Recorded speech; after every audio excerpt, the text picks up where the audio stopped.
Hi praise the lord. నా పేరు Anand. Welcome to the scripture together YouTube channel. ఈరోజు మనము అపోస్తల కార్యంలో 28వ అధ్యాయం కలిసి చదువుకుందాము. మీ దగ్గర బైబిల్స్ ఉన్నట్లయితే దయచేసి వాటిని దయచేసి చదవండి. ఒకవేళ లేనట్లయితే స్క్రీన్ మీద వాక్యం వస్తుంది, దాన్ని చూసన్నా చదవాల్సిందిగా కోరుచున్నాను. అపోస్తల కార్యంలో 28వ అధ్యాయము. మేము తప్పించుకొనిన తర్వాత ఆ ద్వీపము మెలితే అని తెలుసుకొంటిమి. అనాగరికులకు ఆ ద్వీపవాసులు మాకు చేసిన ఉపచారం అంతంత కాదు. ఎలాగనగా అప్పుడు వర్షము కురియుచు చలిగా ఉన్నందున వారు నిప్పు రాజబెట్టి మమ్మును అందరినీ చేర్చుకొనిరి. అప్పుడు పౌలు మోపెడు పుల్లలేరి నిప్పుల మీద వేయగా ఒక సర్పము కాకకు బయటకు వచ్చి అతని చెయ్యి పట్టెను.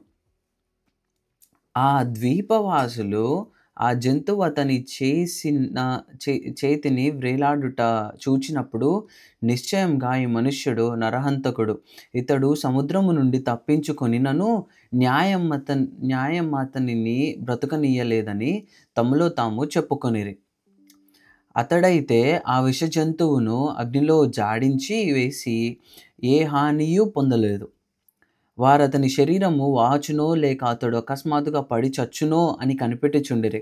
చాలాసేపు కనిపెట్టుచుండిన తరువాత అతనికి ఏ హానియు కలుగకుండుట చూచి ఆ అభిప్రాయము మాని ఇతడొక దేవత అని చెప్పసాగిరి. పొప్లి అను ఒకడు ఆ ద్వీపములో ముఖ్యుడు. అతనికి ఆ ప్రాంతములలో భూములుండెను. అతడు మమ్మును చేర్చుకొని 3 దినములు స్నేహభావముతో ఆతిథ్యమిచ్చెను.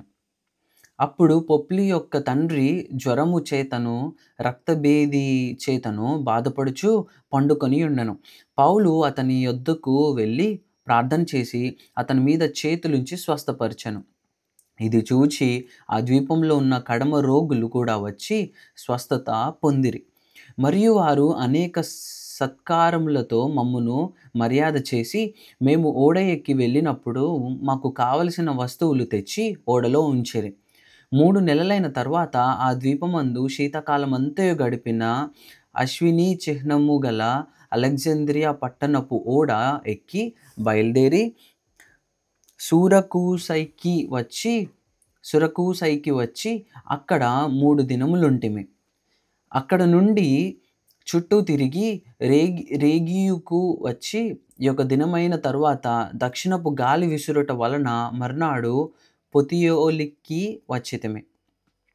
అక్కడ సహోదరులను మేము చూచినప్పుడు వారు తమ యొద్ద 7 దినములుండవలెనని మమ్మును వేడుకొనిరి.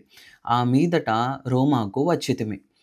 అక్కడ నుండి సహోదరులు మా సంగతి విని అప్పియా సంతపేట వరకును త్రిసత్రముల వరకును మమ్మును ఎదుర్కొనుటకు వచ్చిరి. పౌలు వారిని చూచి దేవునికి కృతజ్ఞతాస్తుతులు చెల్లించి ధైర్యము తెచ్చుకొనెను. మేము రోమాకు వచ్చినప్పుడు పౌలు తనకు కావలియున్న సైనికులతో కూడా ప్రత్యేకముగా ఉండుటకు సెలవు పొందెను. 3 దినములైన తర్వాత అతడు యూదులలో ముఖ్యులైన వారిని తన యొద్దకు పిలిపించెను. వారు కూడి వచ్చినప్పుడతడు, సహోదరులారా, నేను మన ప్రజలకైనను పితరుల ఆచారములకైనను ప్రతికూలమైనది ఏదియూ చేయకపోయినను యెరూషలేములో నుండి రోమీయుల చేతికి నేను ఖైదీగా అప్పగింపబడితిని. మీరు నన్ను విమర్శ చేసి నా యందు మరణమునకు తగిన హేతువేదియు లేనందున నన్ను విడుదల చేయగోరిరి గాని, యూదులు అడ్డము చెప్పినందున నేను కైసర ఎదుట చెప్పుకొందుననవలసి వచ్చెను. అయినను ఇందువలన నా స్వజనము మీద నేరమేమియు మోపవలెనని నా అభిప్రాయము కాదు. ఈ హేతువు చేత మిమ్మును చూచి మాట్లాడవలెనని పిలిపించితిని. ఇశ్రాయేలు యొక్క నిరీక్షణ కోసము ఈ గొలుసుతో కట్టబడియున్నానని వారితో చెప్పెను. అందుకు వారు, యూదయ నుండి నిన్ను గూర్చి పత్రికలు మాకు రాలేదు. ఇక్కడికి వచ్చిన సహోదరులలో ఒక్కడైనను నిన్ను గూర్చి చెడు సంగతి ఏదియూ మాకు తెలియపరచనూ లేదు, మరియు ఎవరునూ చెప్పుకొననూ లేదు. అయినను ఈ విషయమై నీ అభిప్రాయము నీ వలన వినగోరుచున్నాము. ఈ మతభేదమును గూర్చి అంతటా ఆక్షేపణ చేయుచున్నారు. ఇంత మట్టుకు మాకు తెలియననిరి. అతనికి ఒక దినము నియమించి అతని బసలోనికి అతని యొద్దకు అనేకులు వచ్చిరి. ఉదయము నుండి సాయంకాలము వరకు అతడు దేవుని రాజ్యమును గూర్చి పూర్తిగా సాక్ష్యమిచ్చెను. మోషే ధర్మశాస్త్రంలో నుండియు ప్రవక్తలలో నుండియు సంగతులెత్తి యేసును గూర్చి వివరముగా బోధించుచు వారిని ఒప్పించుచుండెను. అతడు చెప్పిన సంగతులు కొందరు నమ్మిరి, కొందరు నమ్మకపోయిరి. వారిలో భేదాభిప్రాయములు కలిగినందున పౌలు వారితో ఒక మాట చెప్పిన తర్వాత వారు వెళ్ళిపోయారు. అదేదనగా, మీరు వినుట మట్టుకు విందురు గాని గ్రహింపనే గ్రహింపరు, చూచుట మట్టుకు చూతురు గాని కాననే కానరని ఈ ప్రజల యొద్దకు వెళ్ళి చెప్పుము. ఈ ప్రజలు కన్నులారా చూచి చెవులారా విని మనసారా గ్రహించి నా వైపు తిరిగి నా వలన స్వస్థత పొందకుండునట్లు వారి హృదయము క్రొవ్వినది. వారు చెవులతో మందముగా విని కన్నులు మూసుకొని ఉన్నారు అని పరిశుద్ధాత్మ యెషయా ప్రవక్త ద్వారా మీ పితరులతో చెప్పిన మాట సరియే. కాబట్టి దేవుని వలననైనా ఈ రక్షణ అన్యజనుల యొద్దకు పంపబడి ఉన్నదని మీరు తెలుసుకొందురు గాక, వారు దాని విందురు.